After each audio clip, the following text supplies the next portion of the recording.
이거는 교회 생활에서 하도 많이 들어서 3927 27 해서 66근이 이루어진다. 여기까지는 여러분들이 알고 있잖아요. 왜요? 하도 목사님들이 그렇게 가르쳤으니까요. 그러니까 가르치면 된다는 거죠. 우리의 머리에 인식에 남아있다는 거잖아요. 성경은 66근인데 구약이 39근, 신약이 27근을 외우려고 하지 않는데도 내 머리에 잔해로 남아있다는 거죠. 자, 이 성경을 여러분들에게 언급을 하는데 이 성경에 대한 이야기가 요한복음 5장 39절에 너희가 성경에서 영생을 얻는 줄 알고 성경을 상고하거니와 이 성경이 곧 내게 대하여 증거했다.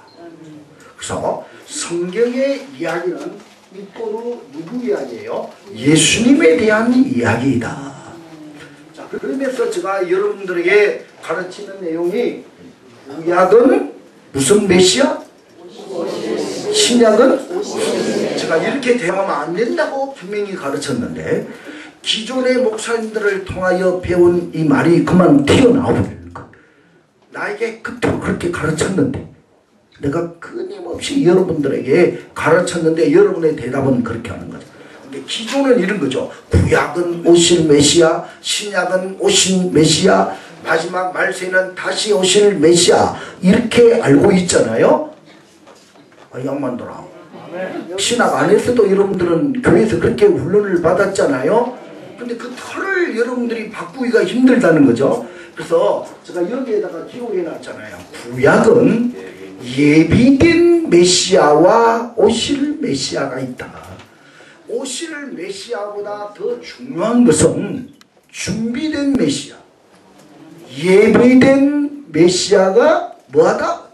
더 중요하다. 그렇게 대답해야 된다고 그랬잖아요. 그래서 신약은 오신 메시아와 다시 오실 메시아의 이야기가 성경 이야기이다. 아멘. 이 성경 이야기를 우리들이 여행하려고 하면 저 여기가 이렇게 쭉 써놨죠. 테마 여행과 뭐가 있다? 시간 여행이 있다. 이렇게 가르쳤죠. 자, 그러면 저한테 배웠던 목사님들이 보세요. 칠판에 나와 강의했던 내용을 여러분들 한번 보여줘 볼게요. 어떻게 써놔 보세요. 목사님들은 어떻게 하나를 잘 보여주십시오.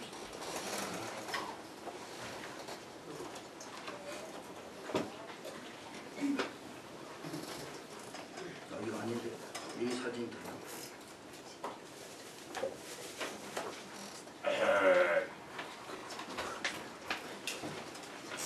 자, 보이시나요? 이 내용이 보이시냐고요? 네. 학대를 하고 있습니다. 이제 됐죠? 이 사진은 다른 걸 할게요.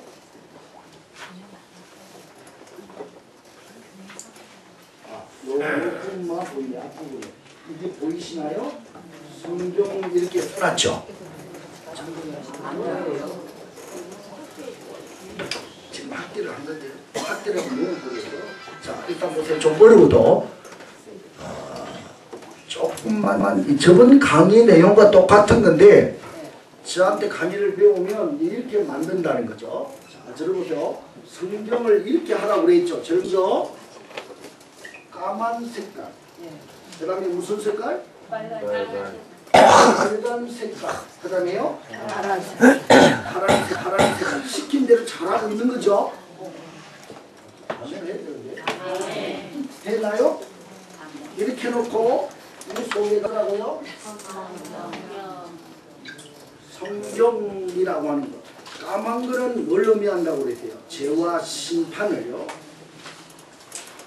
빨간 거는요 십자가의 오열과 구원. 파란 것은 생명과 영생. 그런 의미로 제가 색깔을 몇 가지를 칠한다? 세 가지를 칠한다. 지금부터 눈 감으면 나 어떻게 알아?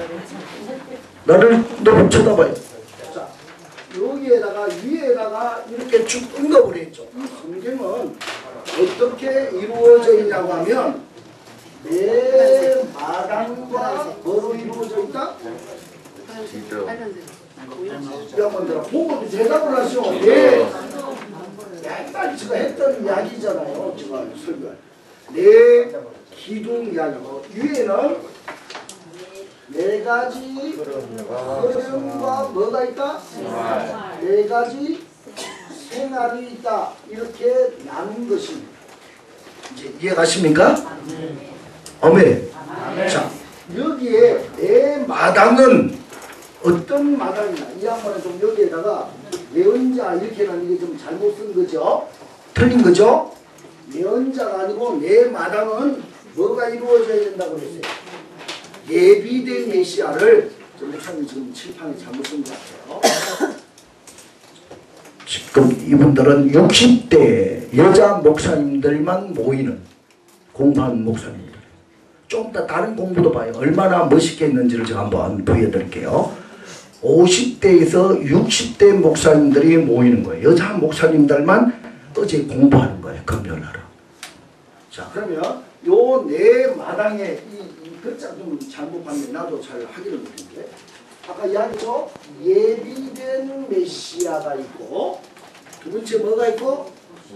오실 메시아, 오실 메시아, 다시 오실 메시아. 이 네 마당, 예수님에 대한 마당을 분류하면 크게 구약의 두 마당, 신약의 두 마당, 더 세분하면 네 마당이 있다고 말해요.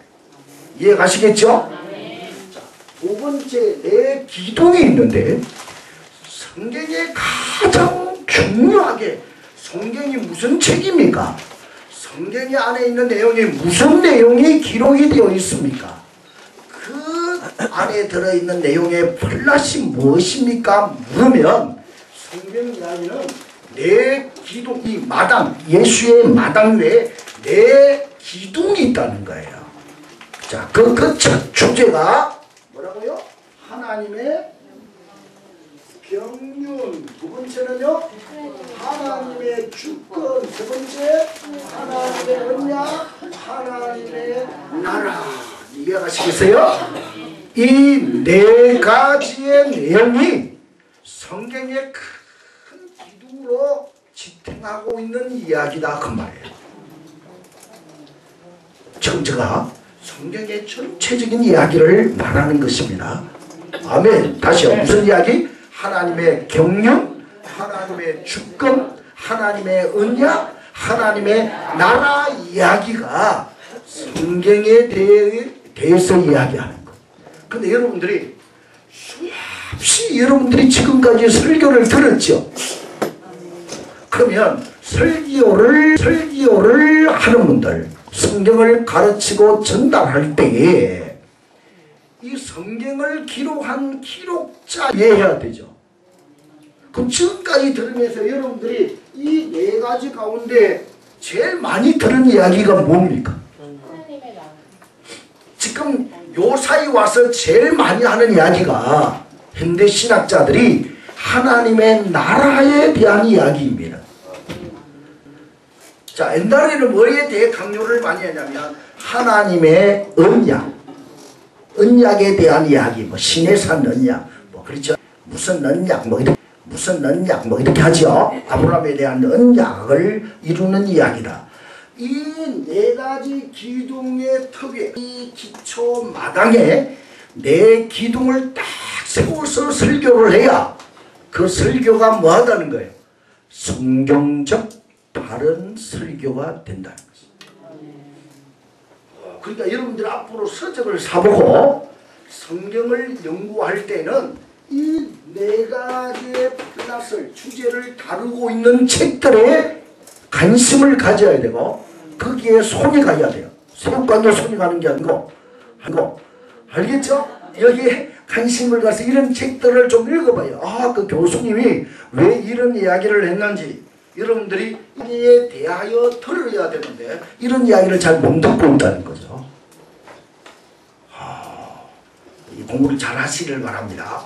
자, 그 다음에 네 가지의 흐름이 있다고 그랬죠. 위에다가 써놨어요. 무슨 흐름? 이 네 가지의 흐름이 있는데 여러분들이 이 네 가지의 흐름은 첫째 무슨 식이 있다 이렇게 있다고 그랬죠. 이걸 하향식이라고 그러고 이걸 외향식이라고 그러고 이걸 상향식이라고 하고 이걸 전향식이라고 합니다. 다른 말로 표현하면 이게 성경이 이렇게 표시하는 거예요. 어떤 분 아까 이 안에다 넣어놓겠는데 이렇게요. 이게 뭐예요? 외향식, 상향식, 앞전자, 전향식. 성경에는 바이블 안에는 네 가지의 흐름이 있다고 하면 돼요.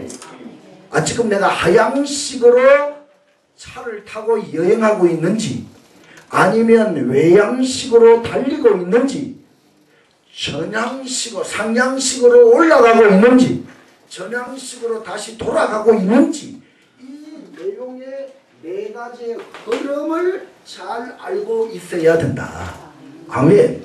이 흐름을 알면 우리가 어떻게 살아야 될지 어떤 생활을 살아야 될지를 이야기하고 있는 그 이야기가 뭐냐? 이 아래로 내려오는 이 하향식이 무슨 생활이라는 거예요?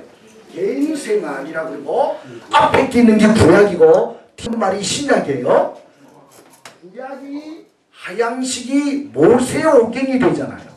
창출내 민신 이걸 개인 생활을 어떻게 해야 할 것인가를 가르쳤지요.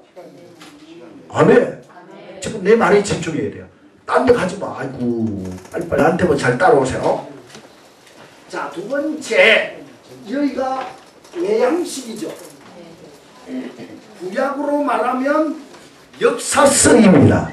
12권 여호수아부터 룻기스까지 그렇죠? 아니 에스더까지 쭉 들어가고 신약이라는 사도행전에 들어가죠. 이걸 따라합시다. 사회생활 사명생활 시가 쓰지요 서신 쓰지요.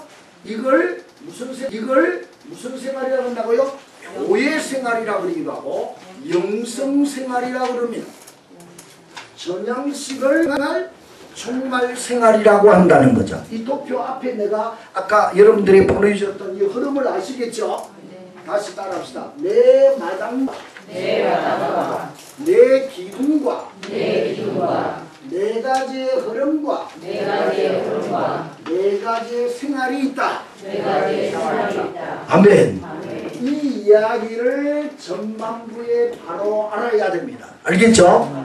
그 성경 1189장에 구약이 39권 신약이 27권 그래서 66권으로 이루어져 있는데 이 내용까지를 여러분들이 이해하는 걸 1플랫이라고 그런다. 먼저 기본적으로 이 플랫을 구성을 먼저 이해해야 돼요. 앞에 지금 여행을 떠나기 전에 두 번째 플랫에서는 저를 들어봐요. 여름에는 무슨 이야기를 많이 들었대요? 플랫이라는 이야기를 많이 들었죠. 1플랫, 2플랫, 7플랫까지 왔죠. 이 플랫은 점점점 정강법, 정청법 학대하든지 축소해 나가든지 설명할 때를 플랫이라고 그러고 플랫은 주제를 구성하는 전체적인 주제의 내용을 언급을 할 때는 플랫이라고 합니다. 그러니까 이걸 알고 따로 들어와야 돼요. 따라합시다. 플랫은 뭐다? 구성입니다. 어떻게 이 내용이 구성이 되어 있는지를 알아야 돼. 알랑만들어. 주방에 가서 여러분들도 어디에 가스레인지가 있고 그렇죠? 어디에 수도가 이 구성을 알고 있어요. 어디에 세척기가 달려있고 이 구성을 이해해 그 다음에 사용할 줄 알지 그 구성을 이해하지 못하면 안 되거든요. 그러니까 그걸 플랫이라고 그런다. 근데 내가 자꾸 할 때 영어를 써서 여러분들이 미안한데 플랫이란 말은 전체적인 개문명으로 구성이 참 좋다 안 좋다. TV를 보다가 그 TV 내용이 이야 이 내용은 플랫이 있다. 구성이 짜임새가 영화가 잘 짜졌다. 그걸 플랫이라고 합니다. 그 플랫 회사가 이렇게 쭉 플랫을 주는 거죠. 내 마당, 내 기둥, 네 가지의 흐름, 네 가지 생활로 제가 플랫을 주는 거죠. 설명을 해 나가는 거죠. 이제 이해가 되셨죠? 그래서 지금은 1플랫으로 먼저 이 성경을 여러분들이 가르칠 때에 성경 이렇게 써놓고 성경책은 정사각형이잖아요. 거기다 색깔을 까만 것, 빨간 것, 뭐라고요? 파란 것을 줄을 끊어오면서 설명을 하는 거예요. 이 성경이 타락한 죄로 인하여 타락하여 심판받은 죄인들을 위하여, 그렇죠? 예수를 이 땅에 보내어 십자가의 보혈로 우리를 많은 거요 구원하는 이야기죠. 그래서 우리에게 뭘 줘요? 생명 파는 거, 생명을 주고 영생을 주는 이야기가 성경책이다. 이까지 플랫을 무슨 형식으로 해야 되느냐가 스토리 텔링으로 해야 된다. 그렇죠? 일주일에 한번 시험 풀어가지고 지금 뭐 기계가 잘 안 돌아가는데, 자, 집중을 하면 기름이 주의 성령이 기름 부으셔서 기름을 쳐줍니다. 집중해 나를 몰라도. 자, 그러면 요 이야기 1플랫에서 뭐야 이거 왜 이러냐, 이거 꼽는 것도 어려워. 오늘 정신이 안 해주고 이거 다. 자, 이제 이 플랫을 우리 목사님들 공부 잘 적은 거죠? 나와서 이렇게 하는 거예요. 아니야, 그 총은 없어요 지금. 일단 왜 그렇게 하셔? 빨리 가면 안 된다고 그랬죠. 나를 그만 따라와야 돼. 그러면 못 쳐요. 이 도표가 쉬운 것 같아도 잘 들어야 된다고요. 다 올려놨어요. 그러면 다운만 받으면 되는데 왜 그러셔? 그럼 일단 들어보라고요. 자, 구약과 신약 39권과 27권이 있죠. 이제 이 플랫에서 여행을 떠난다는 겁니다. 어떻게 성경을 구경할 것인가. 자, 여기에다가 옛날에 공부했던 내용을 여기에다가 집어넣어 놨습니다. 뭐 했던 거요? 옛날에 공부했던 그 내용 기억나시나 모르겠는데, 시간 여행을 다른 말로 역사 여행이라고 그러고, 테마 여행을 주제 여행이라고 합니다. 근데 이 목사님도 조금 잘못 기록했습니다. 테마를 위로 올리고 시간을 밑으로 낮추어야 되는데 이거는 왜 바꾸었을까? 의도가 있어요. 성경이 테마로 기록이 되어 있거든요. 편집이 되어 있다고요. 테마별로. 모세오경 동네, 역사서 동네, 시가서 동네별로만 났다고요. 시간이 안 맞다고요. 그런데 중요한 거는 이 테마와 시간이 딱 연결을 할 줄 알아야 돼요. 그래야 성경을 보는 눈이 열린다는 것입니다. 아멘. 아멘. 아멘.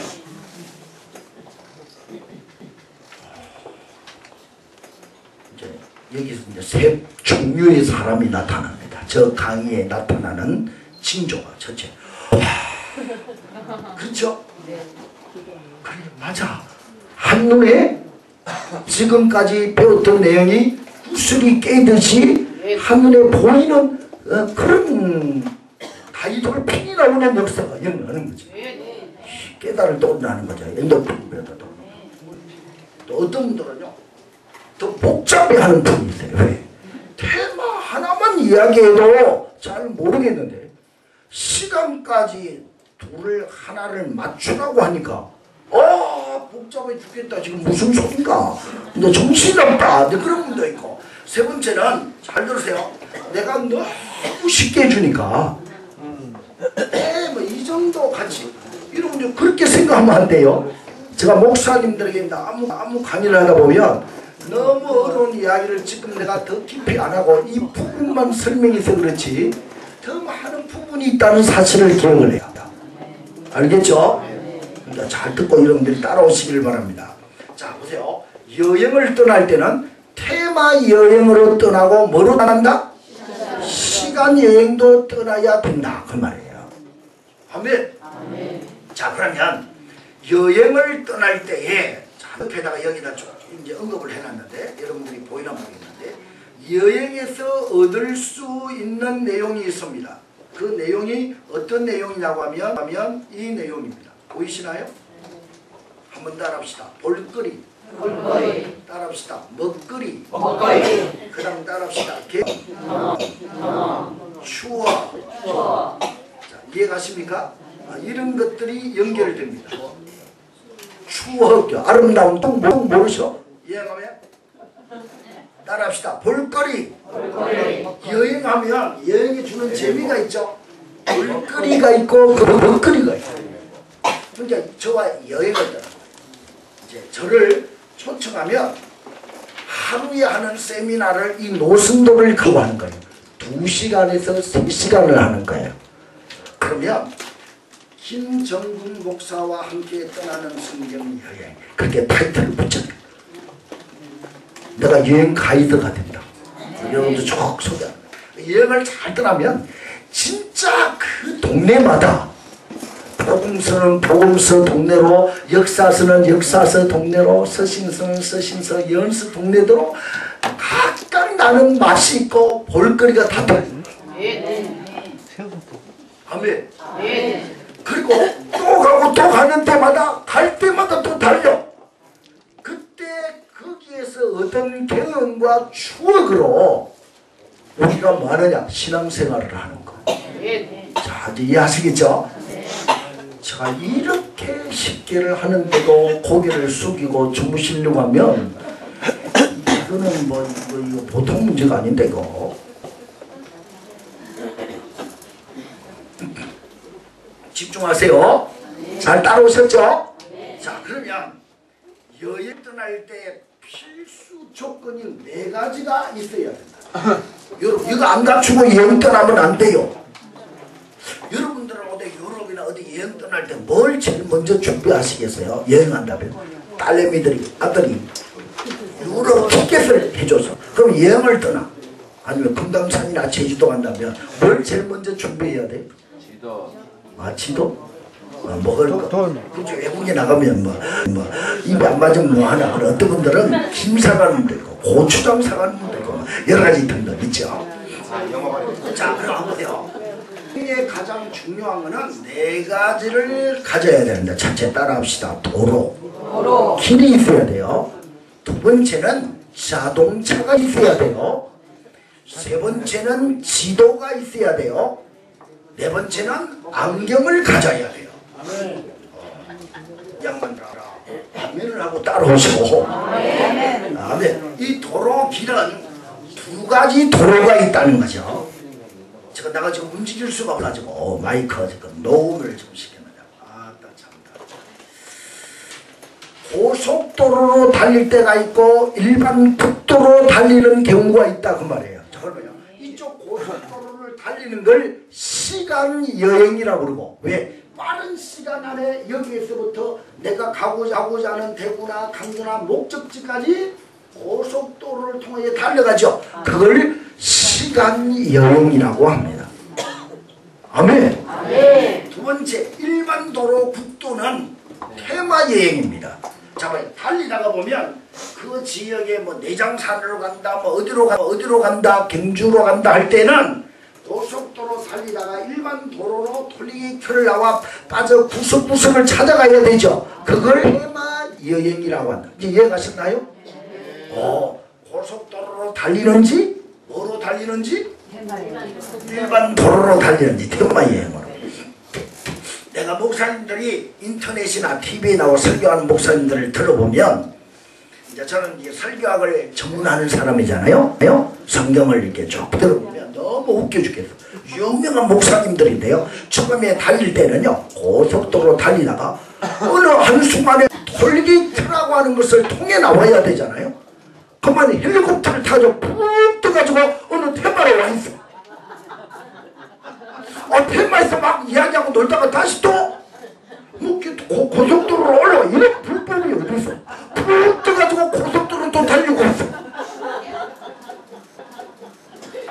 와, 우리 한국계 목사님들만큼 능력 많은 목사님입니다. 이야, 언제 고속도로를 북도로 갔다가 북도에서 차 막힌다고 시간 없다고 푹 떠가지고 오니까 성도들은 모르니까 다행이지. 안 복잡하지 여러분들은. 이바구 잘하신다. 당당하게 고속도로만 다니다가 무슨 구경도 시켜주고 예약도 해주고. 내 같은 사람 내가 어지러워 죽겠어. 여러분이 또 언제 올라갈까? 이게 참 어려운 거죠.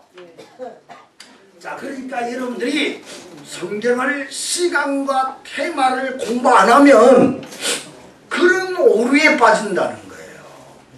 예? 이걸 제일 많이 하는 사람이 유명한 봉사들이 제일 많이 해. 그런데 그게 실감이 있는 모양이야. 그걸 성도들은 또 좋아해. 예? 뭔 말인지 아시겠죠? 그러니까 여러분들 시간 되면 두 번째, 자동차가 필요한데, 자동차의 가장 중요한 거는 엔진하고 오일 기름입니다. 그렇죠? 엔진 역할을 하는 게 뭐냐? 시간 여행이에요. 고속도로를 다닐 때는 뭐가 좋아야 돼요? 빨리 가려고 하면 엔진이 250만 원이냐 200만 원이냐 150만 원 말은 그렇죠. 엔진이 좋아야 돼. 그걸 뭐라 그런다?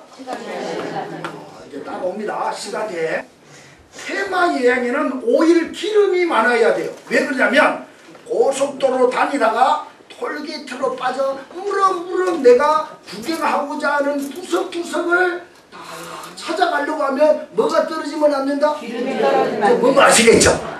그래서 엔진과 오일이라는 게 어떤 사람은 기름은 많이 준비되어 있는데 뭐가 안 따라가?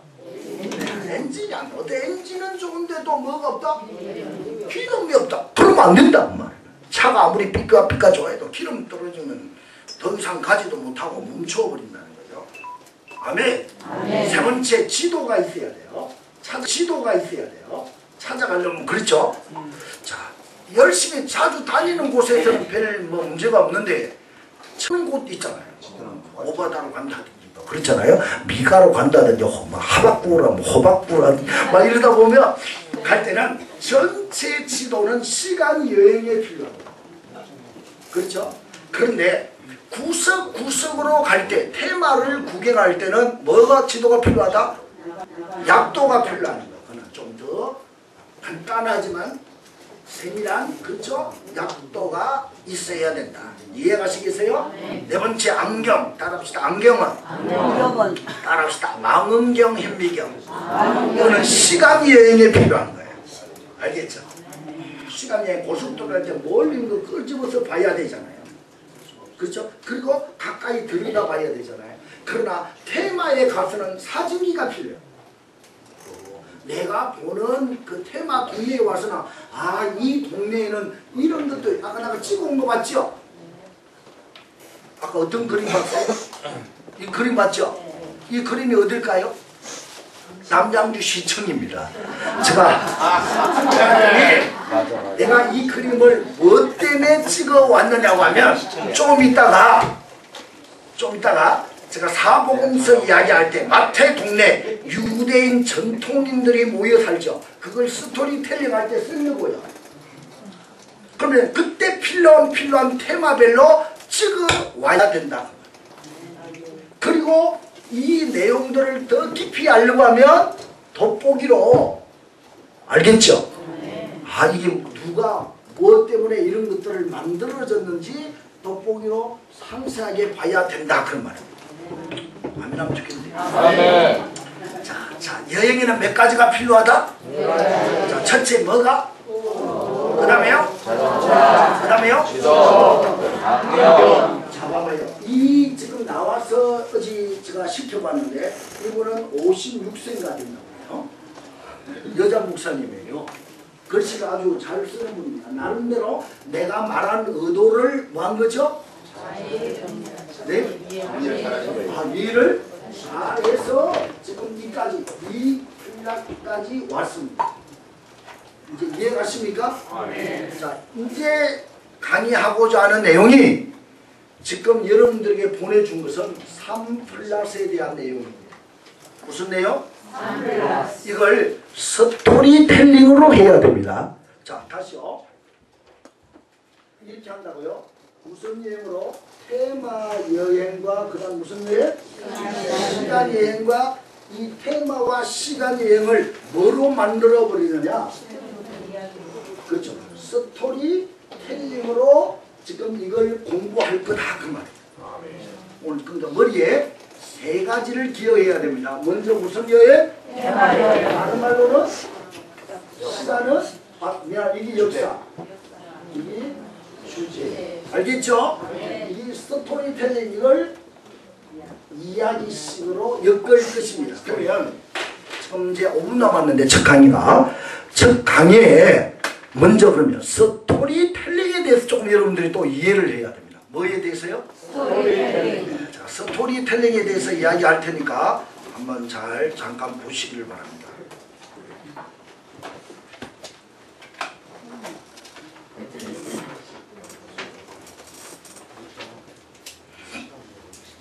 제가 거기에다 올려놓은 내용인데요.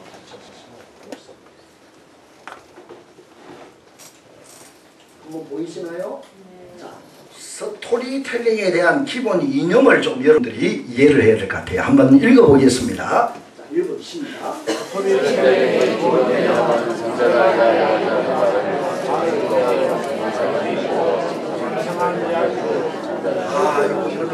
이거 십중창도 아니고. 자, 여기 보면 기본 개념은 상대방에게 알리고자 하는 말을 재미있고 생생한 이야기를 설득력 있게 전달하는 거다. 그걸 학적으로 스토리텔링에 대한 기본 개념, 이걸 내가 풀었습니다. 스토리텔링의 기본 의미를 제가 설명을 붙이자면 이렇게 붙일 수 있어요. 더 설명을 붙이자면 지적으로, 뭐적으로요? 논리력과 이해력 있게, 이해가십니까? 뭐 갈게요? 논리력과 이해력을 있게, 그 다음에 정적으로 감동력과 설득력으로, 의지적으로, 결단과 실천적으로 열매를 영향을 주는 거예요. 영향을 끼치는 거예요. 그걸 스토리텔링이다. 우리 친구들 가운데 이런 이야기 있죠. 우리는 다른 사람이 재미있는 이야기를 듣고 또 그 이야기를 다른 친구들에게 옮길 때 썰렁한 거 있죠. 그때 우리가 뭐라고 그래 그걸요? 썰렁한 걸 뭐라고 그런다고요? 사오정 같은 이야기하고 있네. 근데 어떤 친구는 살짝 지나가는 이야기도 듣고 더 재밌게 우리에게 뭐하는 거야? 배꼽이 빠지도록. 요새 우리 젊은 코미디언들이 많이 강의 들으면서 목사님들이 이런 말을 느낌이 옵니다. 느낌이 온대. 그러니까 느낌이 오도록 스토리텔링을 잘하는 사람이 있어요. 근데 옛날에 우리 할머니 할아버지들이 이바구 잘하는 사람이 있죠. 옛날 우리 할머니들이 무슨 이야기? 옛날에 호랑이가 뭐 하던 시절 이야기에 빠지면 앉아가지고 그랬죠? 할머니의 무릎에서 잠들었던 그런 추억들이 있죠. 그걸 스토리텔링이라는 거예요. 자, 보세요. 여러 가지 이야기가 있는데 이 스토리텔링에 대한 내용을 토끼와 거북이에 대한 이야기, 저 이야기를 들어보세요. 저를 잠깐 주목하세요. 여러분들이 우리 한국에 소개되어져 있는 개미와 배짱이 이야기하시죠. 여름날에 개미는 열심히 일을 했고 배짱이는 뭐 했다? 노래방 불고만 놀고, 그러다가 가을이 되고 겨울이 되고 양식이 떨어져 추워 굶게 되어졌을 때에 개미에게 찾아가지고 먹을 걸 요구하니까 개미가 뭐 했다는 거예요? 안 줬다는 거죠. 그러니까 열심히 일할 때 젊었을 때 일을 해야 된다. 우리 한국은 그렇게 교훈을 얻죠. 그러나 미국판 개미와 배짱이는 우리 한국하고 좀 틀립니다. 미국에 나와 있는 개미와 배짱이 이야기는 이런 이야기입니다. 똑같은데 마지막이 틀립니다. 마지막에 개미가 배짱이가 개미에게 추워서 먹을 걸 요구하러 갔더니 먹을 걸 줘요. 왜 주느냐니까 여름에 무더운 날씨에 싸워 열심히 일을 할 때 지칠 때 너가 노래를 불러주어서 내가 즐겁게 일할 수 있게 되었다. 그래서 먹을 걸 나눈다. 그게 미국판 개미와 배짱이야. 역시 다르죠.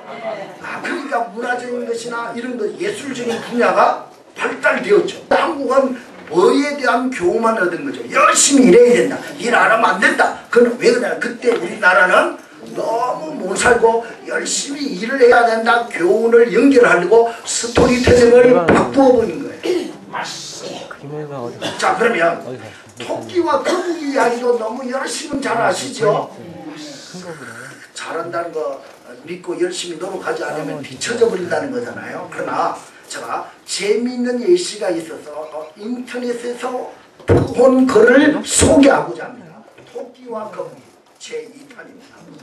제가 1플랫부터 10플랫까지를 주었거든요. 자, 먼저 누가 한번 읽어보는데 제일 아름다운 성우 같은 목소리가 아닌 분이 한번 글을 읽어주세요. 한번 읽어볼까요? 백성기 전사님. 옛날에 거북이를 사랑한 토끼가 있었습니다. 옛날에 뭐하는? 거북이를 그냥 쫙 사랑하는 토끼가 있었다. 두 번째 읽으세요. 두 번째, 토끼는 혼자 속으로만 사랑했기 때문에 아무도 토끼가 거북이를 사랑하는 줄 몰랐고 거북이도 눈치채지 못했습니다. 그러니까 완전 짝사랑한 거예요. 세 번째. 그런데 토끼에게는 한 가지 아픔이 있었습니다. 그것은 거북이가 자기의 느린 걸음을 너무 자학한다는 것이었습니다. 알겠죠? 자기가 사랑하는 남자, 짝사랑하는 남자가 너무 느린기 때문에 그에 대한 컴플렉스를 가지고 자기를 자학하는 걸 보고 그 아픔이 이 토끼에게는 너무 아픔으로 다가왔다 그 말. 이해하겠죠? 그 다음 읽어볼까요? 토끼는 거북이에게 아니요. 그런 4플랫. 모습을 볼 때마다 토끼는 너무 마음이 아팠습니다. 토끼가 거북이보다 마음이 더 아픈 거예요. 읽어요. 5. 토끼는 거북이에게 자신감을 심어주고 싶었습니다. 토끼는 거북이에게 자신감을 심어주고 싶었어요. 그 다음에요. 그래서 어느 날 거북이에게 말했습니다. 거북아, 나랑 달리기 해보지 않을래? 한번 달리기 한번 해보지 않을래? 그랬더니 7플랫. 그날따라 거북이는 투지가 생겼습니다. 그래요? 질 때는 지더라도 토끼와 같이 달려봐야지 하고 마음을 먹었습니다. 그래서 한번 붙어보자. 그래서 달리기가 시작됐다는 거예요. 읽어요. 드디어 경주가 시작되었습니다. 순식간에 토끼는 달려보니까 저만치 앞서갔습니다. 토끼는 뭐 저만치 뭐 해버렸다고요? 앞서갔습니다. 읽어요. 그러면서도 뒤따라오는 거북이만 생각했습니다. 알겠죠? 뒤따르는 거기만 생각해요. 뭐라고요? 포기하면 어떡하지? 중간쯤 가서 기다려주자. 알겠죠? 포기하면 안 되니까. 너무 토끼는 아무리 열심히 해도 느리니까. 읽어요.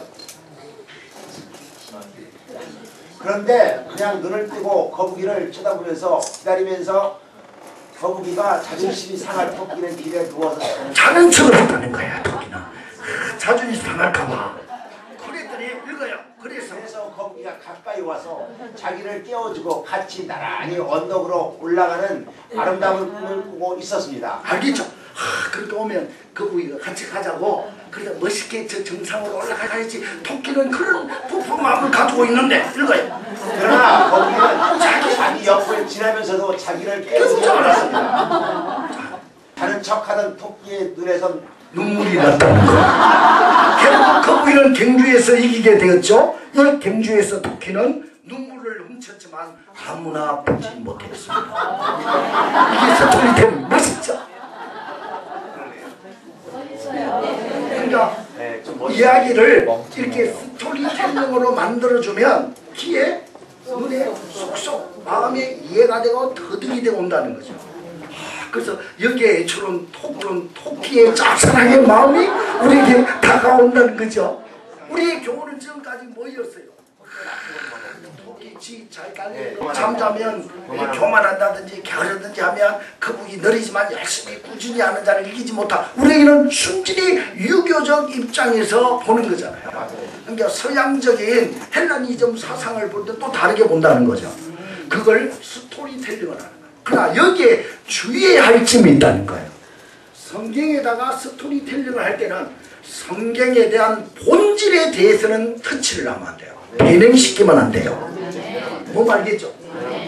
본질을 살리는 특징들을 내어가지고 진행해야 된다는 것입니다. 다음 시간을 기다하면 자 스토리텔링을 하겠습니다. 시작.